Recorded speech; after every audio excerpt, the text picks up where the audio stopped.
देश भर में नए नए हाईवे और एक्सप्रेसवे बन रहे हैं। राजधानी दिल्ली से मुंबई और कोलकाता जैसे शहरों तक एक्सप्रेसवे बनाए जा रहे हैं। यूपी सबसे ज्यादा एक्सप्रेसवे वाला राज्य बन चुका है। वहीं बिहार और झारखंड जैसे राज्यों में भी हाई स्पीड कॉरिडोर बन रहे हैं, जो लोगों का सफर आसान और सुपर फास्ट बना रहे हैं। आज हम एक ऐसे हाई स्पीड कॉरिडोर के बारे में आपको बता रहे हैं जो बिहार और झारखंड को जोड़ेगा। जी हां, इस हाईवे से 9 घंटे का सफर महज 60 मिनट में पूरा हो सकेगा और इसकी सबसे बड़ी खासियत गंगा नदी पर बन रहा पुल होगा।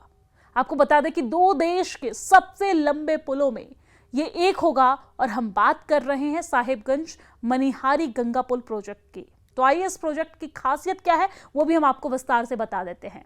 तो साहिबगंज मनिहारी गंगा पुल प्रोजेक्ट को अक्टूबर 2024 तक पूरा करना था, लेकिन गंगा नदी की कठिन परिस्थितियों और बाढ़ की चुनौतियों के कारण अब NHAI ने इसे दिसंबर 2026 तक पूरी तरीके से चालू करने का लक्ष्य रखा है।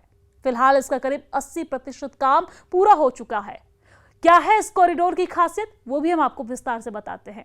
इस पूरे कॉरिडोर की लंबाई करीब 22 किलोमीटर की है, जो झारखंड में NH 133B और बिहार में NH 131A के बीच कनेक्टिविटी को बढ़ावा देगा। और गंगा नदी पर बन रहा मुख्य पुल 6 किलोमीटर लंबा है। इसे एडवांस एक्स्ट्रा डोज टेक्नोलॉजी से 4 लेन चौड़ा बनाया जा रहा है, यानी कि 4 लेन होगा। ये पूरा होने पर भारत के सबसे लंबे नदी पुलों में से ये एक होगा। प्रोजेक्ट में बिहार की तरफ 5.5 किलोमीटर लंबा मनिहारी बाईपास और अन्य अप्रोच सड़कों का निर्माण भी शामिल है।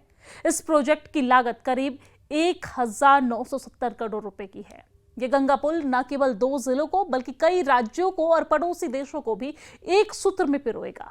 फिलहाल झारखंड के साहिबगंज और बिहार के कटिहार मनिहारी के बीच लोग नावों और फेरी पर निर्भर हैं। यहां पर गंगा नदी पर पुल बनाने के बाद लोगों को सीधे तौर पर इसका फायदा मिलने वाला है। इस पुल के चालू होने से साहिबगंज और पूर्णिया के बीच यात्रा का समय लगभग 9 घंटे से घटकर महज 1 घंटा रह जाएगा।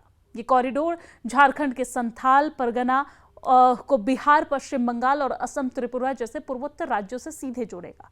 इसके अलावा यह पुल पड़ोसी देशों जैसे कि नेपाल, भूटान और बांग्लादेश के साथ सड़क मार्ग से व्यापारिक आदान प्रदान को बढ़ावा देने में रणनीतिक भूमिका भी निभाएगा। जी हां, इस कॉरिडोर के शुरू होने के बाद स्थानीय किसानों को सीधे तौर पर इसका फायदा मिलेगा। पुल बनने के बाद स्थानीय किसान अपनी फसल को आसानी से मंडियों तक ले जा सकेंगे और स्थानीय उद्योगों के लिए लॉजिस्टिक लागत कम होगी और नए औद्योगिक क्षेत्रों का विकास होगा। इसके अलावा पर्यटकों के लिए संथाल परगना और झारखंड की पहाड़ियों तक पहुंचना अब सुगम होगा, जिससे पर्यटन रोजगार के नए अवसर पैदा होंगे।